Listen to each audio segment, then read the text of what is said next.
year that his daddy wanted a brand new car. And he said, I don't have any money.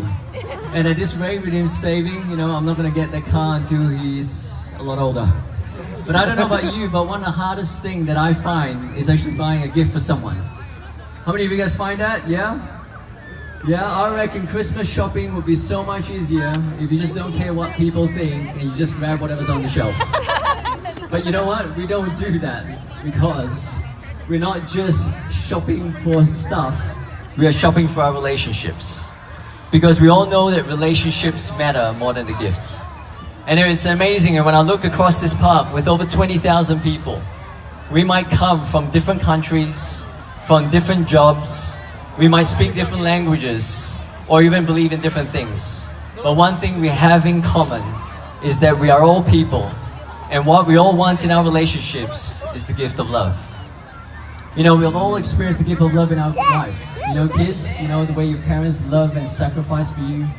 Or perhaps it was a friend who was walking by your side in your darkest hour. But I also believe there's some of us here tonight who've experienced the gift of love in a broken way. Some of us might be running away from a love that's gone wrong. There are some of us who are so hungry for love that we would just do about anything to hear someone say, I love you. There are some of us who have experienced a loved one that has passed on, while some of us are still living in a dysfunctional love, but we just don't know how to fix it. Wherever you are, I just want to leave you with a question.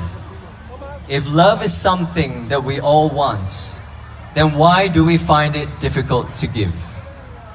Why is it that we all want the same thing, but we find it difficult to give the gift of love to each other as we want or as we should? I don't know how you would answer that question, but I believe it's because of a brokenness in our heart. It's a brokenness that causes you and I to make life all about me. My wants, my needs, my happiness. And that makes it difficult for us to love other people selflessly. And there's no other way this brokenness can be fixed except through the gift of love found in this person called Jesus. And Christmas and all the carols that we've been singing is about God's gift of love to us through Jesus. It's a story about how He entered through our world through a baby's first cry. And He showed us an undeserving love through the ultimate sacrifice made on the cross. And if we believe and trust Him with our life, He will change our hearts and help us love one another as we want and as we should, even to those who don't deserve it. And that is good news. So this Christmas, let us give the gift of love to our families and our neighbors, and let us remember the gift of love that's in Jesus. Well, thank you very much. Thank you for listening. God bless you. Have a Merry Christmas and enjoy the fireworks. Thank you. Thank you, Pastor Chief.